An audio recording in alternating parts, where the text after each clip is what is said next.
ভোর শীতকাল চলছে, কিন্তু ভোর শীতকালে শীতের তীব্রতা আচমকা হ্রাস পেয়েছে।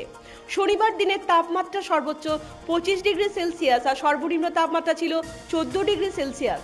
রবিবার দিনের সর্বোচ্চ তাপমাত্রা থাকবে 24 ডিগ্রি সেলসিয়াস আর সর্বনিম্ন তাপমাত্রা থাকবে 13 ডিগ্রি সেলসিয়াস।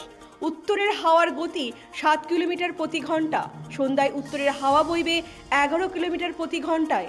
দিনে বাতাসের আপেক্ষিক আর্দ্রতা ছিল সর্বোচ্চ 67%, সর্বনিম্ন 57%, আর রাতে বাতাসের আপেক্ষিক আর্দ্রতা ছিল সর্বোচ্চ 88%, সর্বনিম্ন 72%।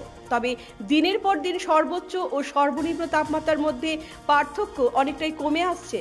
আকাশে হালকা মেঘ রয়েছে। দিনে কোথাও কোথাও আবছা রোদ প্রত্যক্ষ করা যায়। রাতে ঘন কুয়াশা থাকবে আকাশে। তবে রাত যত গভীর হবে তত বেশি শীত অনুভূত হবে। দিনে শীতের অনুভূতি কিছুটা কম হলেও গভীর রাতে শীত বেশি অনুভূত হচ্ছে। চিকিৎসকদের মতে অতিরিক্ত শীতে শ্বাসকষ্ট ও গলার অস্বস্তিতে ভুগতে হতে পারে। এই শিশু থেকে বৃদ্ধ সকলেই গরম খাবার গ্রহণ করা উচিত। বিশেষ করে শিশুদের এবং বৃদ্ধ বৃদ্ধাদের প্রয়োজন ছাড়া ঘর থেকে বের হওয়া উচিত নয়।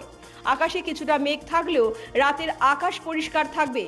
এদিকে আবহাওয়া দপ্তরের পূর্বাভাসে জানিয়েছে, জানুয়ারি মাসের প্রথম থেকেই রাজ্যে শীতের দাপট বাড়বে। সেই মতো রাতে শীতের দাপট অনেকটাই বৃদ্ধি পেয়েছে। দপ্তর জানিয়েছে, সর্বনিম্ন তাপমাত্রা 6 থেকে 11 ডিগ্রি সেলসিয়াসের ঘরে থাকবে। তবে শীতলতম দিনগুলিতে শিশু থেকে বৃদ্ধ সকলের স্বাস্থ্য সম্পর্কে সচেতন থাকতে হবে। শীতের সময়ে 3 বছরের নিচে শিশুদের 3 লেয়ারের পোশাক পরতে হবে। ত্বকের সংস্পর্শে যাতে উলের পোশাক না থাকে সেদিকে লক্ষ্য রাখতে হবে। শিশু থেকে বৃদ্ধ সকলে গরম খাবার খেতে হবে। প্রয়োজন ছাড়া ঘর থেকে বের হওয়া যাবে না।